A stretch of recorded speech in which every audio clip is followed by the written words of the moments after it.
TDC leaders nakikipagpulong, kasama ang incoming DepEd Secretary, Senator Sonny Angara. Sa unang pagkakataon, karamihang tugon ng senador sa mga usapin, at nangakong bibigyang pansin ang mga ito, sa panahon ng kanyang pamumuno sa DepEd.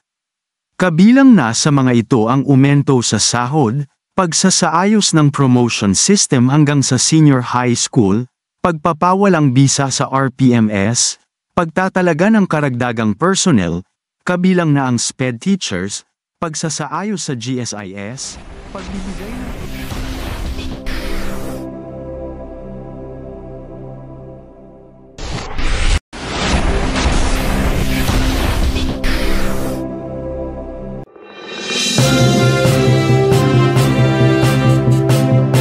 Magandang araw po mga kaguro. TDC leaders nakikipagpulong, kasama ang incoming DepEd Secretary, Senator Sonny Angara. Sa unang pagkakataon, ay nakipagpulong sa mga guro ng DepEd si incoming Secretary Sonny Angara. Naging maayos, makabuluhan at mabunga ang naging pulong niya sa ilang leader ng TDC, sa pangunguna ng National Chairperson ng grupo na si Benjo Basas, sa Padilla Hall ng Senado ngayong hapon. Inilahad ng TDC ang 10 pangunahing usapin ng mga guro, na nais nilang tutukan ni Senator Angara.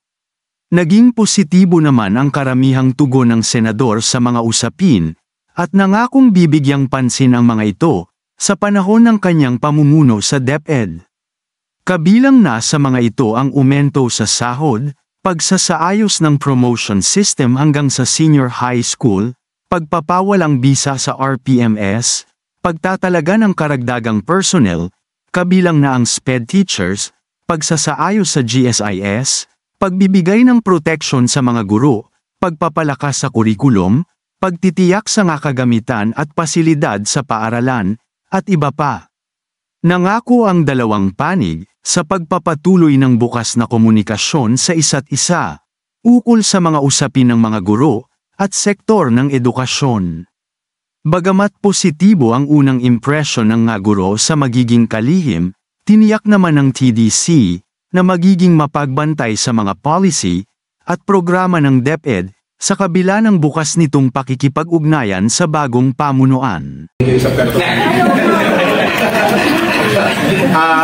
Siyempre, sir, pwede ba humingi kami ng kahit mixing mensahe sa mga member ng TDC at sa lahat ng mga teachers sa buong Pilipinas po? Opo. Sige po. Magandang araw po sa lahat ng members ng Teachers Dignity Coalition, sa inyong pinuno, Benjo Basas, sa lahat ng minamahal nating ginagalang nating mga guro, mga principal at non-teaching staff ng DepEd. Ako'y at your service po at pinapakita ko, hindi pa ako nag-o-oath pero sana hindi nyo masamay na kinausap ko na po yung gustong kumausap sa akin at makakaasa kayo na kahit wala pa tayong solusyon sa ngayon, maghahanap po tayo ng solusyon sa mga sama-sama po tayo sana. Kung meron man kayong mga komento tungkol sa mga isyong ito, maaari kayong magbigay ng mga reaksyon sa comment section na makikita sa ibaba ng bidyong ito. Maraming salamat, at kung ikaw ay interesado ng mga bidyong tulad nito, mangyaring suportahan ang channel na ito sa pamamagitan ng pagpindot ng like, pag-share ng mga video at kung bago ka pa lang sa channel na ito, please subscribe sa channel na ito at pindutin ang notification bell at piliin ang all upang maabisuhan ka para sa mga paparating pang mga videos.